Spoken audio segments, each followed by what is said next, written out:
If you are frustrated with your TikTok views and you feel like you are in the 200 view TikTok prison, then consider this your get out of jail free, because I'm going to give you 7 really simple tips that can 100x your views in just a matter of days. Now, the reason why you are in 200 view TikTok prison is because TikTok doesn't know what to do with your piece of content. Think of it like this. TikTok needs to put your piece of content out to a test group. The problem with this is you can't really dictate what that test group is. So TikTok says, don't worry, I'll just throw it out, bring in some data, and I'll figure it out. Now, if it throws out your piece of content, which could be to 13-year-old girls in Canada, 55-year-old truckers in Kentucky, it could be dinner ladies in the UK, all of a sudden it brings back the data and says, I have no clue what to do with this. So instead of saying, don't worry, I'll go out on another recon mission, find some more information so that I can find out what to do with it, it says, I don't have time, it's probably just a bad piece of content, so therefore I will just axe it, and that's where your views stop. Now, one thing to remember is that TikTok really does want your content to go viral. It wants to send this out and get as much data as possible, figure out who that should go to, and then hopefully get millions of views, because all TikTok wants is to get people to stay on TikTok forever and ever and ever. And a good piece of content means people are more likely to carry on watching. The problem is, if it's confused, if it doesn't know who to send it to, in that case, it just does nothing at all. So how do we do this? Well, there's 7 tips. And the first one is, I want you to shorten the length of your content. In fact, I want you to be on a time restraint of no longer than 15 seconds. Now, there's a reason for this, and that's because I want you to have everything that you need to say and all of the energy in a short space of time. Think of it like a gig. If you've got 40 minutes, because the promoters allowed you on stage for 40 minutes, you go on, you go, oh, we can play this song, we can play it, maybe we'll add a bit of that in. Hey, you should extend that guitar solo. If the promoter says you got 20 minutes, you're like, oh, we have to take that song out, but that song's a great song. All of a sudden, your best of the best songs are going to be there. There's going to be no faff. There's going to be no space in between a song. You are going to get on, you are going to smash it for 20 minutes, and you're going to get off. That gig is probably going to be better than the 40-minute gig until you have enough audience that will pay for the 40 minutes. And that's where we're at. We are trying to get enough momentum so that when you go into your longer pieces of content, they will stick with you. But right now, you've got no history, you've got no context, nobody knows who you are. So I want you to get in, smash and grab, and get out again. Now, there's a really good extra tip here, which is I care about the intro, I care about the piece of content, I don't care about the end of your piece of content. But as an artist, when we think about, for example, a chorus, we are thinking of a chorus as a beginning, middle, and end before it goes into the verse. But not on TikTok. I want to hook people in. I want to get people the value. And then after a certain period of time, maybe 12, 13, 14, 15 seconds, stop it. Don't come to a nice end like a musician. Just cut it off.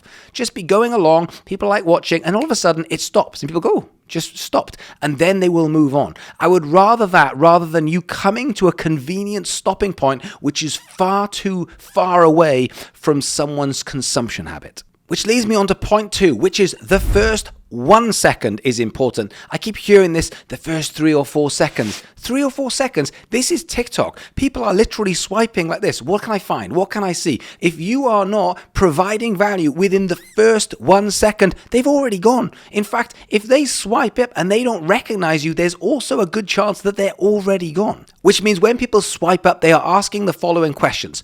Who are you and why should I care? Now, if they swipe up and they say, I know who you are, great. They're more likely to give you the time of day. But if they say, who are you? I don't know. Why should I care? If you can't answer that question of what they are going to get from a value perspective within the first second, they're already gone. That's how brutal this is. So everything matters. Where you are matters. Whether you are in a messy room versus there's a sunset and you're up a mountain. Which one is going to stop the scroll? Probably the sunset on a mountain. What you are wearing, don't forget, you are the artist. You can't just go, oh, it's fine, they know who I am. They don't know who you are. 60, 70, 80% of the people don't know who you are. So you have to represent yourself as an artist. What you wear, what you are doing, what props you've got. Don't forget, the guitar, the microphone, the keyboard, whatever it is that you've got in your hand is something that could be a connection point that stops the scroll.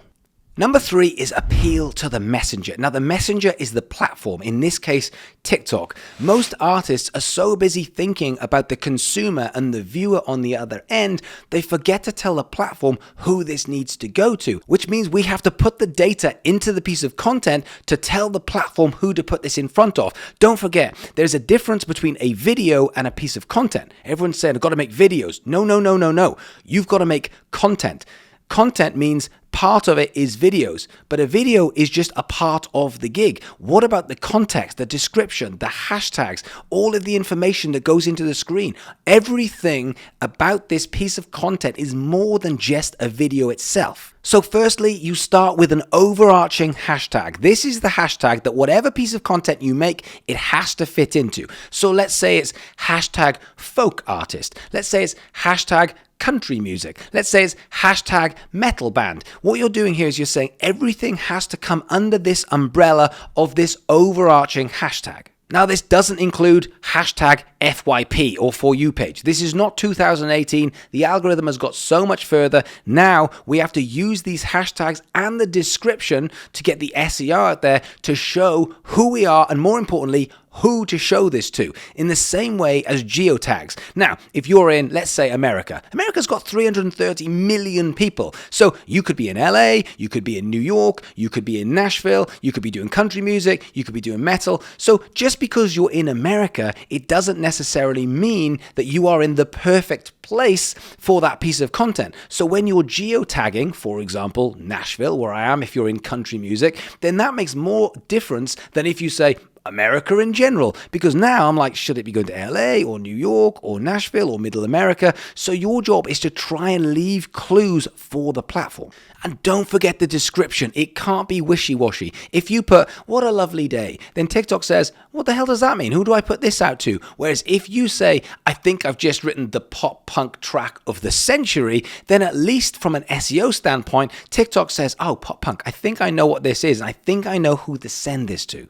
Number 4, production matters. As the platform gets noisier and noisier and more people are making more content, it raises the quality of production, which is not a problem because it's very, very simple for you to raise your production quality just a little bit in order to be above most of the other pieces of content. Now we're talking lighting, audio, framing. Stop making things in landscape and trying to crowbar it into portrait. It looks terrible. But low quality stuff does work as long as the narrative and the storyline or the virality is going to work. I'm bored of hearing this phrase of, oh no, low quality is actually better because it feels more real. No, low quality is amazing if you've got a puppy falling off a door, then fine. I don't know if puppies fall off a door, but if it does, it's going to go viral. There's a big, big difference between you sat in your bedroom in a messy place kind of going, I'll just hold up my phone and just speak into the camera. We've got to think about the production values improving to go along with what everyone else is doing and being a little bit better. So here are a couple of checkpoints. Number 1, the audio quality is important, so therefore go somewhere quiet to make your piece of content. I don't mind a little bit of traffic or a little bit of ambience if it's outside, but we can't detract from the main audio. When it comes to framing, I don't want loads of extra space. I don't want you back too far. I'd like to see some movement because that gives it a little bit more interesting flavor. Speaking of which, I don't want any black and white. We are trying to get attention. Black and white is arty. It doesn't work on TikTok unless you are making something phenomenal. So stick to color. Now make sure it is full of energy. And lastly, and most importantly, think about the lighting. And I can hear someone say, but Damian, sorry for you, I can't afford all of these expensive lights. No, I understand that, but there is this massive ball of 127,000 lumens raining down on you, so use the sun. Now, number 5 is getting a little bit geeky and a little bit technical, but it's very, very important. You are collecting data in the audio. So if you make a piece of content and you put that out on TikTok, all of the data stored will be within the audio. That is how TikTok has made this little database, and that's how it knows if it's good data or bad data, who has seen this, or what type of person should be pushed out to. So that means we need to use that piece of information. Let's say you push some pieces of content out and one of them does really, really well. It means there's a lot of data in the audio. So we can't just go, there's another piece of original audio, there's another piece of original audio, there's another another piece of original audio. All you're doing is you're collecting data and leaving it, collecting data and leaving it. What we want to do is collect data, then collect it again, then collect it again. So we are building something within the audio. So the great thing is, as you're storing data, that piece of audio becomes its own ecosystem and its own strategy. So check this out. So a couple of weeks back, we're working with this artist. We put a piece of content out and it gets 20 million views on one piece of content. That is now effectively a database. That is a massive big right hook. So what do? Well, we rename it so that we can attribute it whenever we want to another piece of content, because it's full of all of the data of people who've seen that piece of content. So then, a couple of days, couple of weeks later, we pull it out. We make another piece of content and we take the audio and we attribute that to that new piece of content. What happens? That piece of content goes flying. Why? Because all of the data is in that piece of audio. So therefore, we're trying to build the data in the audio, but once we've done it, we've got to use it. Number 6 is really important. It's about figuring out the game. I keep hearing people saying, you just got to post more content. You just got to keep going. You just got to be consistent. No. None of that matters if we can't figure out the game. You can go and make 1,000 pieces of content, and if those pieces of content are shit, or they're not going to tell TikTok, or they're not going to move the needle, then you are going to be stuck in 200 view prison forever and ever. What we've got to do is figure out the game. Now, how do we do that? Well, we make 5, 6, 7 pieces of content. We analyze, we do some research, we change some stuff, and we go again. What we can't do is just do the same thing expecting different results. What we've got to do is we've got to look at what's working and what isn't, and if nothing's working, we have to go back to the drawing board and start again. I think most people think that they're going to go from 200 to 200,000, which absolutely can happen. But what's more likely is 200 to 600 or 200 to 1,000. And when your baseline becomes you never go under 1,000, then you'll be thinking, right, how do I go from 1,000 to 5,000? How do I go from 5,000 to 20,000? How do I go from 20,000 to 100,000 or 1,000,000? We are taking this incrementally. This isn't about going from 200 to 2 million overnight. But I see far too many artists who've made 100, 200, 300 pieces of content and it hasn't worked. They're still in 200 view jail, but they still seem to be doing the same thing time and time again. We've got to change things. We've got to try different stuff. The music, the length, the energy, the hook, the story, the hashtags, the description, anything that we can think of, the color, what you're wearing, where you are, what you're doing, what time of day. Each one of these is just a small clue into getting to where you want to be. You have to think of it as a game, and it's not a game of consistency. It's a game of how do we start to figure out how to go from 200 to 300 and 300 to 500. That's problem solving, and we do that by improving things every single time we post.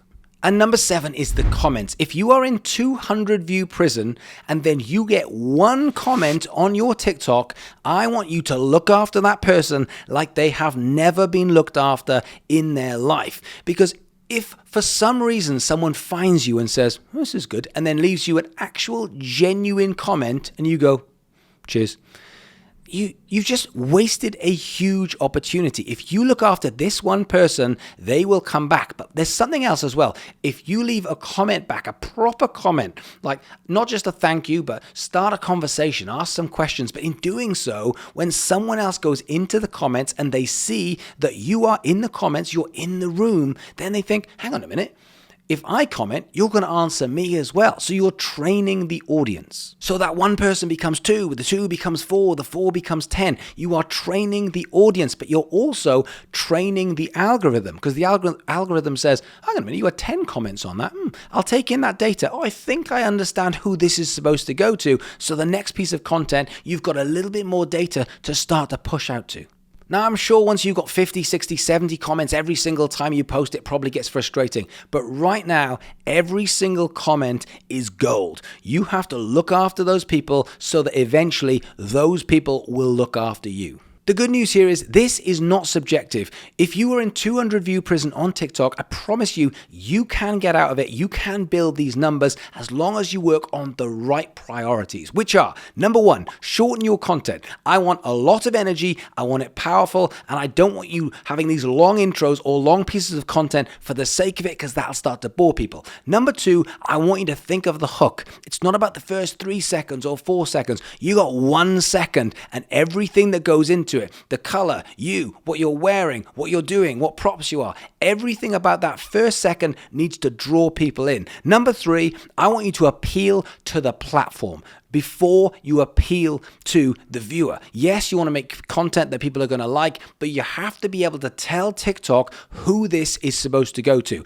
Number four, production. Production can be improved, whether it's lighting, framing, audio, where you are. All of the production values that just go up just another couple of percentage points could make all of the difference from you going from 200 to potentially 200,000 views. Number five, I want you to use audio more than once, okay? I want you to take a piece of audio and store that data, and then I want you to use it multiple times so that when you're putting it out, you're telling the platform, don't worry, I've got you covered. You don't need to do that small amount of test group because all of the information's in this piece of content. And you can use that every third, fourth, fifth, sixth piece of content if you want and keep coming back to it, so then the piece of content afterwards will have more data. It'll have more stuff to go on. Number six is research. I want you to experiment. I want you to improve your content. I want you to make sure that this isn't about the next 5 pieces of content. It's about the next couple of pieces of content to improve the next 100 pieces of content.